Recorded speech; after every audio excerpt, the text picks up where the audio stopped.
Well, hello, ladies and gentlemen.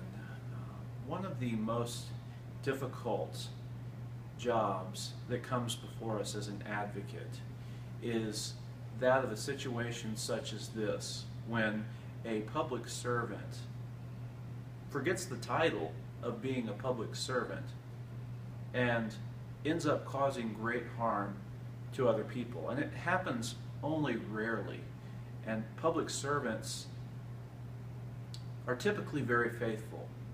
And it's difficult when someone who may be a hero in their own right ends up falling flat on their face and forgetting that public trust which they're actually sworn to uphold.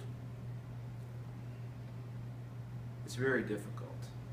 And often, unfortunately, the people who get hurt are not public servants, not other public servants at all, but they're instead the average, normal, blue-collar Americans and folks who don't have as much opportunity, don't have as much means, don't have as much power.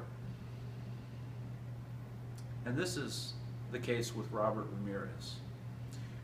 We've told you a lot about Robert, and I don't have to recount again. In fact, you could probably go back and recount to me all the things about Robert, how he's a daddy, and he's a husband and father, and he's a guy who believes in the American dream and in working hard and giving back to society so that you can be successful and so that you can gain the riches that you've gained by the sweat of your brow.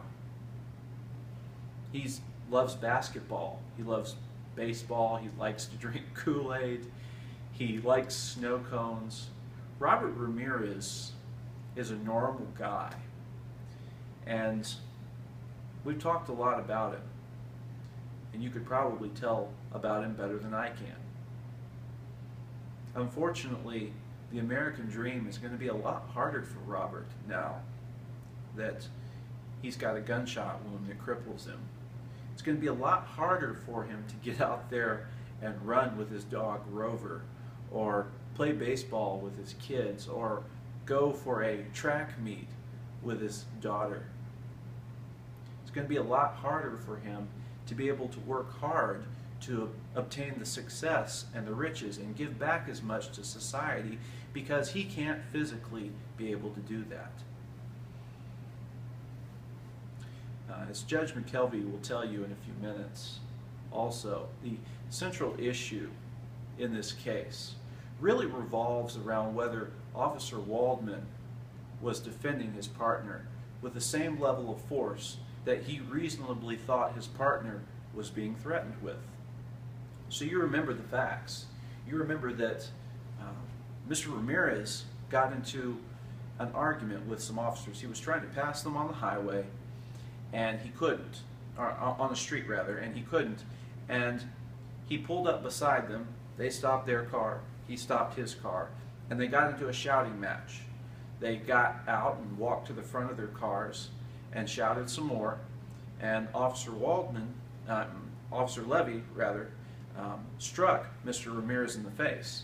Well, Mr. Ramirez struck back, and they got into a tussling match, and they were bouncing back and forth between the cars because the cars were parked parallel to one another, and they were tussling and bouncing back and forth in between the cars, and they finally fell on the ground, and Officer Levy was on top of Mr. Ramirez. And then Officer Levy said he was a police officer, which was the first time he had declared that. And Robert just stopped moving. He didn't move anymore. And Officer Levy got up off of Mr. Ramirez, and before Robert could get up, Officer Waldman came around the other side of the car and pulled out his gun and shot him. And these are the facts. And the last thing that Robert remembered was waking up in the hospital. So I say that the judge will give you jury instructions in a few minutes, but the central issue around this case revolves around whether Officer Waldman was defending his partner with the same level of force that he reasonably thought his partner was being threatened with. Now, suppose that I'm carrying a handgun legally, it's licensed, and I go shopping downtown with my mother.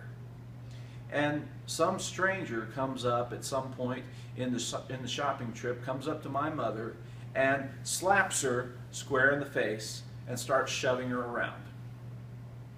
Well, I'm not justified in pulling out that gun and in shooting that person who's shoving my mother around. Although I might like to, it's the law. I'm not justified in doing this. And this is because we can't afford to have people using the self-defense excuse to harm or kill other people just because they want to. This is the case also parallel with Robert Ramirez and Officer Waldman. And I keep coming back to the issue of the knife. And you've seen the knife on exhibit. It's a locking blade knife. And this is very important. I keep coming back to the issue of the knife because if Robert Ramirez owned such a knife or used such a knife in an attack against Officer Waldman, it would become much more likely that Officer Waldman was defending his partner with the same level of force that he was being threatened with. A knife is a deadly weapon. A gun is also a deadly weapon. If Robert is attacking Officer Levy with a knife, then Officer Waldman is entitled to defend his partner by using a gun. And so the issue of the knife is very important. It's very important that we see, and as we've shown in the past 30 days with this trial, there was no blood on the knife that was found on the scene. There was no DNA evidence on the knife, and you would think that if there had been a stab, there would be some blood and there would be some DNA evidence. There was no eyewitnesses that said they saw Officer Levy being stabbed by Robert Ramirez. The only eyewitnesses out there were Officer Levy and Officer Waldman, against whom this case was filed in the first place. So we see that there's not much evidence, if any, to show that Robert Ramirez owned this knife, had this knife in his possession, used this knife in an attack against Officer Levy. And so it becomes more of a cover-up. It's very interesting and worthwhile to point out that Officer Levy, when he was testifying, or in his deposition, he said that he had complete control over the knife. He said when they were tussling and wrestling that Robert had a knife in his hand, and that he had complete control over that knife, and he was in no danger of being stabbed.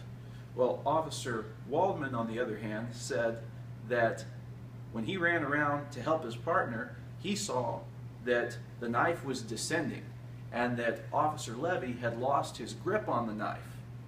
Officer Levy says he didn't lose his grip on the knife. Officer Waldman says that he did. Why the difference? Why the conflicting testimony? Well, you know why, and that's because when you make up a story, it's very difficult to get it correct right down to the last detail. It's very difficult to come up with a storyline and a narrative if you didn't both see it happen actually and truthfully and in fact. So we have what seems to be a cover-up. Officer Waldman realizing that he may have overstepped his bounds. Officer Levy going along with the conspiracy, and Robert Ramirez getting hurt in the process. Ladies and gentlemen, if you find that Robert Ramirez didn't attack Officer Levy with this knife, justice demands that you find him innocent. If you find that Robert Ramirez didn't own this knife, that he didn't have it in his possession, if you find that Robert Ramirez had no reason to have it in his possession, his livelihood didn't depend on owning such a knife, his hobbies, we talked about his fishing, his hobbies didn't depend upon him owning such a knife, then I would ask that you find Robert Ramirez innocent and allow him to continue his American dream by being reimbursed for his hospital costs and his doctor costs, and being able to get reimbursement and a recompense from these officers for the negligence that they've committed. Thank you for your kind attention.